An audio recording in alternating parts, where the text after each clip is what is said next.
नमस्कार मित्रांनो. दम मारो दम, मिट जाए हम, बोलो सुबह शाम, हरे कृष्णा हरे राम, हरे कृष्णा हरे राम, पिया तू अब तो आजा. हे गाणे तुम्ही ऐकले असतील, बघितले असतील. तो आवाज कोणाचा आहे सांगा बरं. बरोबर, तुमच्या आवडीची संग गायिका आशा भोसले यांचा. तर आपण आज जाणून घेऊया आशा भोसले यांच्याबद्दल. भारतीय संगीतातील अष्टपैलू आवाजाची जादू आशा भोसले. भारतीय चित्रपट संगीतातील एक अष्टपैलू आणि चिरतरुण आवाज. त्यांचा जन्म 8 सप्टेंबर 1933 रोजी महाराष्ट्रातील सांगली जिल्ह्यातील गोर या छोट्या गावात झाला. सुप्रसिद्ध शास्त्रीय गायक आणि नाट्यसंगीतकार पंडित दीनानाथ मंगेशकर यांच्या त्या कन्या होत. लता मंगेशकर, मीना खडीकर, उषा मंगेशकर आणि हृदयनाथ मंगेशकर ही त्यांची भावंडे. आशा भोसले अवघ्या 9 वर्षाच्या असतानाच त्यांच्या वडिलांचे निधन झाले, ज्यामुळे मंगेशकर कुटुंबियावर आर्थिक संकट ओढवले. कुटुंबाला आधार देण्यासाठी त्यांनी आणि त्यांच्या मोठ्या बहिणी लता मंगेशकर यांनी चित्रपटसृष्टीत गायन आणि अभिनयाला सुरुवात केली. वयाच्या अवघ्या 10व्या वर्षी माझा बाळ या मराठी चित्रपटासाठी त्यांनी पहिले गाणे चला चला न बाळा गायले. 1948मध्ये चुनरिया या हिंदी चित्रपटातील सावनाया या गाण्याने त्यांनी हिंदी चित्रपटसृष्टीत पदार्पण केले. सुरुवातीच्या काळात हिंदी चित्रपट संगीतावर लता मंगेशकर, शमशाद बेगम आणि गीता दत्त यांसारख्या गायकांनी अधिराज्य गाजवले होते. त्यामुळे आशाताईंना स्वतःचे स्थान निर्माण करणे आव्हानात्मक होते.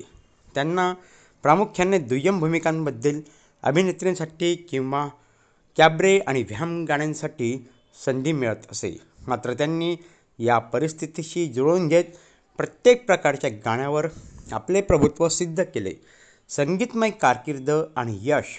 1950च्या दशकाच्या उत्तरार्धात संगीतकार ओ पी नय्यर यांच्यासोबतच्या त्यांच्या सहकार्याने त्यांच्या कारकिर्दीला कलाटणी मिळाली. नया दौर, हावडा ब्रिज, चलती का नाम गाडी यांसारख्या चित्रपटांमधील आइये मेहरबान, दीवाना हुआ बादल, उडे जब जब जुल्फे तेरी यांसारखी गाणी प्रचंड गाजली. आशा भोसले आणि ओ पी नय्यर ही एक यशस्वी जोडी बनली. त्यांच्या कारकिर्दीतील सर्वोच्च काळ संगीतकार आर डी बर्मन यांच्यासोबतच्या काळात आला. तिसरी मंजिलमधील ओ मेरे सोनारे, कारवामधील पिया तू अब तो आजा आणि जवानी दिवानीमधील जाने जा यासारख्या गाण्यांनी त्यांना लोकप्रियतेच्या शिखरावर नेले. त्यांनी गझल, पॉप, शास्त्रीय, लोकगीते, कव्वाली अशा जवळपास सर्व संगीत प्रकारांमध्ये आपला ठसा उमटवला. अष्टपैलुत्व आणि जागतिक विक्रम. आशा भोसले यांच्या आवाजाचे सर्वात मोठे वैशिष्ट्य म्हणजे त्यांचे अष्टपैलुत्व आणि कोणत्याही प्रकारच्या गाण्यात सहजपणे मिसळून जाण्याची क्षमता. त्यांनी 20हून अधिक भारतीय भाषांमध्ये 12,000हून अधिक गाणी गायली आहेत. त्यांच्या या प्रचंड योगदानाची दखल घेत 2011मध्ये गिनीज बुक ऑफ वर्ल्ड रेकॉर्ड्सने त्यांना सर्वाधिक गाणी रेकॉर्ड करणाऱ्या गायिका म्हणून सन्मानित केले. पुरस्कार आणि सन्मान. त्यांना त्यांच्या योगदानाबद्दल अनेक प्रतिष्ठित पुरस्कार मिळाले आहेत. फिल्मफेअर पुरस्कार त्यांनी 7 वेळा फिल्मफेअरचा सर्वोत्कृष्ट पार्श्वगायिका पुरस्कार जिंकला आहे. राष्ट्रीय चित्रपट पुरस्कार 2 वेळा सर्वोत्कृष्ट पार्श्वगायिका, दादासाहेब फाळके पुरस्कार, पद्मविभूषण भारत सरकारतर्फे दिला जाणारा दुसरा सर्वोच्च नागरी पुरस्कार, महाराष्ट्र भूषण पुरस्कार. आशा भोसले यांचे जीवन म्हणजे संघर्ष, जिद्द आणि कलेला वाहिलेले जीवन होय. त्यांनी केवळ भारतीय चित्रपट संगीताला समृद्ध केले नाही, तर जगभरातील संगीत रसिकांच्या मनावर आपल्या जादुई आवाजाने अधिराज्य गाजवले. त्यांच्या आवाजातील ऊर्जा, ताजेपणा आणि शैली आजही नवीन पिढीला प्रेरणा देत आहे.